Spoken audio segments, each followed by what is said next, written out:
সাবেক প্রধানমন্ত্রী খালেদা জিয়ার ৮১তম জন্মবার্ষিকী উপলক্ষে বিএনপির কেন্দ্রীয় কার্যালয়ে নয়াপল্টনের চিত্র দেখব সহকর্মী তাইফুর রহমান তুহিনের কাছ থেকে।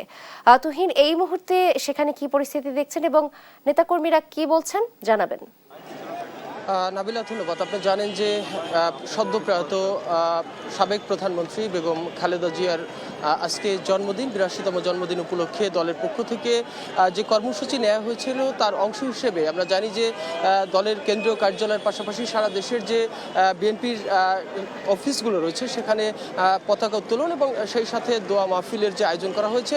আমরা দেখেছি যে সকাল থেকেই কিন্তু সেই প্রোগ্রামটি কিন্তু এখানে চলছিল। আমরা দেখেছি যে তার রুহের আত্মার মাগফিরাতের জন্য এখানে কোরআন খতম হয়েছে, দোয়া মাহফিল হয়েছে।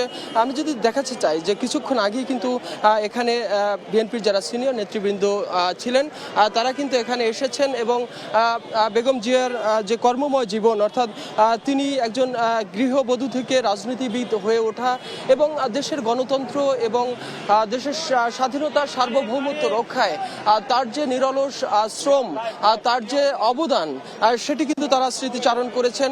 তাদের মধ্যে আমরা দেখেছি যে বেগম জিয়ার জন্মদিন পালনের যে আনন্দ, তার চেয়ে আসলে সবার মধ্যে আমরা দেখেছি যে বিষাদ লক্ষ্য করা গেছে। কারণ যিনি গণতন্ত্রের জন্য লড়াই করেছেন, আপোষের নেত্রীর খেতাব অর্জন করেছেন, সেই নেত্রী আজকে দুনিয়া থেকে চলে গেছেন। এজন্য তার জন্মদিনে তার রুহের আত্মার মাগফিরাতের জন্য এখানে কোরআন খতম হয়েছে, দোয়া মাহফিল হয়েছে। আমরা একটু জানতে চাই যে আসলে এখানে বিএনপির বিভিন্ন পর্যায়ে নেতাকর্মীরা রয়েছেন, একটু জানতে চাই যে আসলে আজকের দিনে বেগম জিয়াকে আপনারা কিভাবে স্মরণ করছেন এবং কিভাবে মূল্যায়ন করবেন বেগম জিয়া?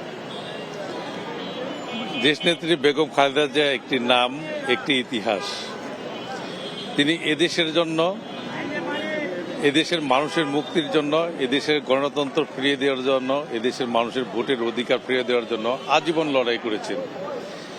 এই দেশের জন্য তিনি তার স্বামীকে হারিয়েছেন, তার সন্তান হারিয়েছেন।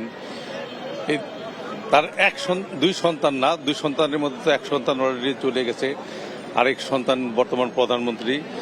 আর হাজার হাজার সন্তান রাস্তাঘাটে গুম হয়েছে, খুন হয়েছে, নির্যাতনের শিকার হয়েছে, মামলার শিকার হয়েছে, হামলার শিকার হয়েছে, জেল কেটেছে।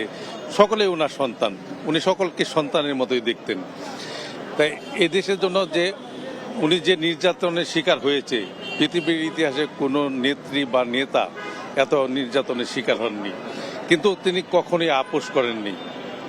তিনি অনেক শান্তির জীবনযাপন করতে পারতেন তিনি যদি একটু আপোষ করতেন।